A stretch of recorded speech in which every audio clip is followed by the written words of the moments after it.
Thank you, Mr Deputy Speaker. It gives me great pleasure as a regional MP to rise today to speak on this, the Farm Debt Mediation Bill 2018. Indeed, agriculture was a big battleground in the Narungga election campaign, particularly between Liberal, SA Best, Australian Conservatives and Greens, who all recognise the importance that it plays to our economy. I commend the Minister for Primary Industries and Regional Development, the Honourable Tim Whetstone, for introducing this bill and for the work he has undertaken in forming the legislation. I'd also like to pay my appreciation to the Honourable David Ridgway from the other place for his work on the private members' bill introduced and carried through the Legislative Council during the last parliament. Wonderful work by two members who recognise the vital role that agriculture plays in our state's economy and who are taking steps to support it accordingly, Mr Deputy Speaker. This Farm Debt Mediation Bill comes in addition to the support we have shown by slashing ESL bills which disproportionately affected farming families, as well as a policy announced at the election to arm the Small Business Commissioner in its fight to represent farmers against mining exploration companies, and a commitment to introduce multi-peril crop insurance. I know the farming community are already... Is that the time? I thought I had 20 minutes. That's a motion, though. No. Oh, no, it's a bill. I know the farming community are already feeling the benefits of a change of government. Those who have spoken before me have spoken of the benefits and protections for farmers that this legislation will bring, and there is no doubt the requirement for mandatory mediation will benefit both parties, the landholders and the financial institutions, as clear communication and informed and fair negotiation are vitally necessary to ensure the best outcomes for all. In the case of the farming family facing foreclosure, along with significant financial loss and upheaval that comes with such a stressful plight, there is not only administrative and financial advice on offer through this legislation, but also important emotional support as a positive spin-off resulting from such mandatory sharing with others of problems being faced. I am pleased to have found in my research on this topic that farm debt mediation legislation has been operating successfully in other jurisdictions, namely Queensland, New South Wales and Victoria, and that this bill in particular mirrors the Victorian model which was introduced way back in 2011. I was also pleased to find throughout all my research for this topic that in all jurisdictions with similar legislation, the mediation process has been found to be wildly beneficial for all participants. I found a Law Institute of Victoria article written in December 2016 particularly interesting, and I offer the following excerpts for members. The article is entitled Debt and Distress, and I quote from the wise words of Brian Kennedy, a barrister at the Victorian Bar who holds a Master of Commercial Law and whose background is predominantly in banking and commercial practice, including commercial arbitration. Mr Kennedy describes Victoria's Farm Debt Mediation Act as the vessel for a compulsory mediation scheme requiring mortgagees to offer farmers a mediation before commencing enforcement action, which is as good a description as any. He comments that the Farm Debt Mediation Act was considered so vital for the jurisdiction it was rushed through Parliament to offer farmers some protection from mortgagees, usually with large institutional lenders, after the financial assistance provided to many farmers affected by drought and floods across Victoria expired in 2011. Mr Kennedy adds that farmers are rightly seen as being in a worse position than other mortgagors in default because losing a farm entails the loss of both business and home. The High Court, in describing the Act's New South Wales counterpart, stated that the background to the Act lies in the notorious problems which face Australian farmers. They include harsh climatic conditions, the vulnerability of crops and animals to disease, the tendency of farmers to be asset-rich but cash poor, their dependence on loans, the risk of speedy ejection from their land if there is an entire freedom for creditors to enforce their general law rights, despite the possibility of remedying defaults if climatic and market conditions change, and the expense of and often delay in litigation as a method of keeping creditors within their rights. The Act protects distressed farmers from speedy ejections by voiding all enforcement action taken by lenders without first offering farmers a mediation, with the goal of keeping communication lines open so that a dignified exit, or less commonly a settlement, can be negotiated. The article also reinforces the compulsory offer of mediation makes it particularly important for lenders to identify whether the Act applies before issuing mortgage default notices. In my reading, it is also apparent the quality of selected mediators and access to them is also very important to the success of the process. The Victorian Act, from which this South Australian model I support today mirrors quite closely, and is also very similar to the New South Wales farm debt mediation legislation.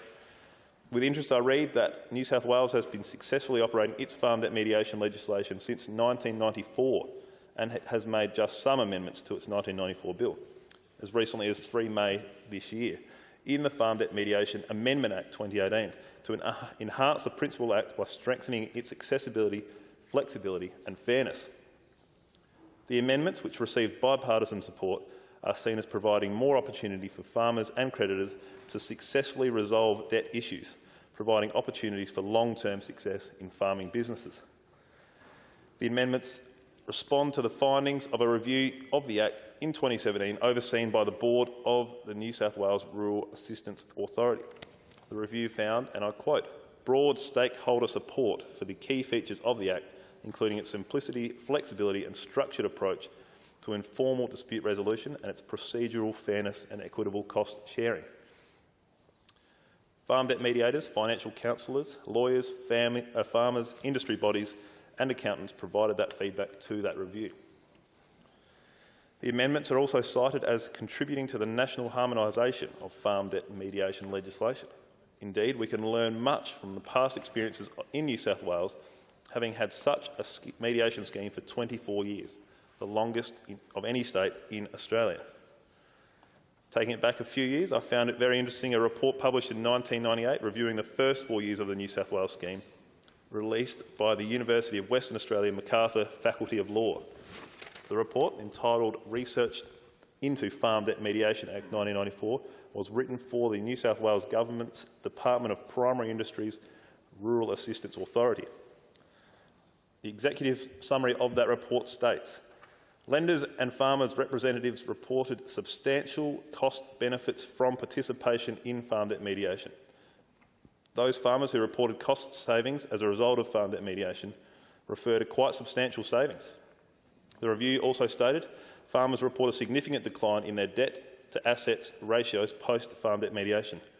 This may be attributed to farm debt mediation, but may also be attributed to external forces such as increasing property values between 92 and 98. I continue to quote, farm debt crisis leads to significant personal and lifestyle changes for the farmers and their families who experience it. There are significant social impacts which cannot be ignored: decline in community standing, unemployment, divorce and other family upheaval. Nonetheless, there are indications that farm debt mediation offers a more ordered transition in farmers' economic and personal circumstances. Of the mediation process, the summary states, farm debt mediation appears to increase the level of communication between farmers and lenders, but farmers remain concerned as to whether lenders really understand how they feel and whether mediation helps them to deal with the emotions which farmers experience as a result of farm debt. Farm debt mediators need to be more vigilant to these concerns by farmers, and lenders need to understand the importance of these factors in contributing towards settlement prospects and durability of outcomes. Of outcomes, it was stated in the first 4 years in the New South Wales that farm debt mediation had resulted in settlement by parties of not less than 72% of the time, and that the most prevalent outcome of farm debt mediation had been the farmer refinancing, the lender allowing more time to pay, or the lender writing off part of the debt. Indeed, in the Victorian example, since the Victorian bill commenced, agreement has been recorded, it's been reached in 96% of all farm mediations, which is well above the target program percentage of 75%.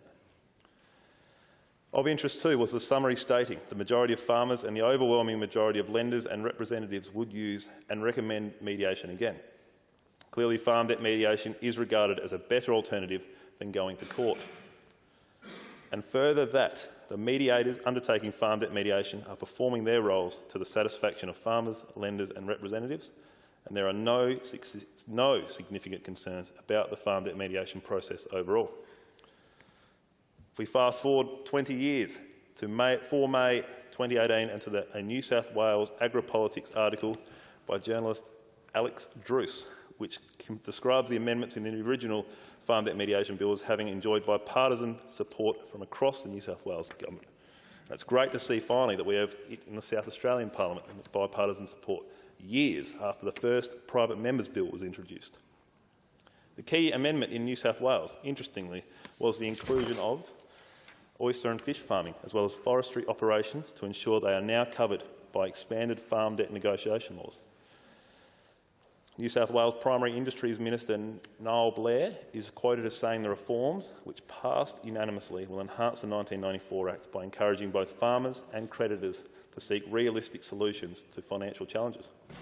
He said it was particularly pertinent with drought-gripping parts of New South Wales currently, particularly in the parts of the Hunter Central Tablelands and the Western and South East and Greater Sydney divisions. Many farmers and farming communities in those areas are facing tough times, Mr Blair said. The definition of farming operations has been expanded in our Act to include on-farm and offshore aquaculture and farm forestry that used to be outside the scope of the law. Amendments to the New South Wales Act also provide an incentive for early mediation by enabling farmers to ask their creditors to mediate before they default on loans. Mr Blair said government also aimed to discourage situations of the past where multiple mediations sometimes resulted in a number of loan restructures, compounding the debt and, regrettably, sometimes bankruptcy. A requirement to offer only one mandatory mediation minimises this risk and encourages farmers and creditors to attend mediation with a willingness to find a viable and durable solution. Another article I came across in my research is aptly titled "Farm Debt Mediation: Talk Can Be Cheaper" and was written in May 2015. It reflected on the success of the Victorian Government's Farm Debt Mediation Scheme, which, at the time of publication, was described as having been operating effectively since December 2011. The service was described as low-cost, confidential and independent, and there had been a very high level of satisfaction. The example was given of the 2012-13 financial year, with a total of 91 mediations completed, with terms of settlement agreed in 87 cases, for a success rate of 95.6%. It was reported that comments provided by participants following mediation had been positive. And I quote the comments provided by a couple of Victorian farmers. This process gave us the opportunity to meet with our lender in a neutral location, with a mediator who could put things in terms we could understand. We felt reassured we were not being bullied, as had been our previous experience during direct discussion with the lender. And other farmers said, "We believe this process is very good for farmers. Farmers are emotionally involved in their business because it is also their home." And finally, a quote from a creditor. "It was a well-conducted mediation in what was an extremely delicate situation. The professionalism of the mediators continues to impress." In the Talk Can Be Cheaper article, it was emphasised that farm debt mediation is a structured negotiation process where a neutral and independent mediator assists the farmer and the creditor to try to reach agreement about current and future debt arrangements. It clarified that the mediator's role is to facilitate the discussion and they will not provide advice on the matters in dispute. Mediation is a simple, voluntary and confidential process that is quick, accessible and affordable. In Victoria, the scheme is administered by the Department of Environment and Primary Industries, and the mediation services are arranged by the Office of the Victorian Small Business Commissioner. Very similar to what the bill before us today has proposed, legislating that administration will be provided by the excellent South Australian Small Business Commissioner. The cost of mediation in Victoria is $195 per session for each party. This is reportedly significantly lower than the market price and is subsidised by the Victorian Government. Parties are responsible for their own costs in preparing for and attending mediation. Whilst the urgency for this bill has been debated in the media, I am pleased it is in the Marshall Liberal Government's first 100-day plan, and it is pleasing to note at this junction that this bill has been presented to the Parliament well within the 100 days. Another example of the government meeting its commitments, which is happening with startling frequency, Mr Deputy Speaker. Even though it has been raining off and on here in Adelaide over the last couple of weeks, steady rain has not been widespread across the state, and you never know when the next drought will be upon us, which is the most well-known cause of financial difficulties for farmers. Only last week in New South Wales, the government there announced additional support for farmers and their families facing drought with a boost of $284 million from its 2018 budget, bringing the New South Wales government drought relief package to well over $500 million.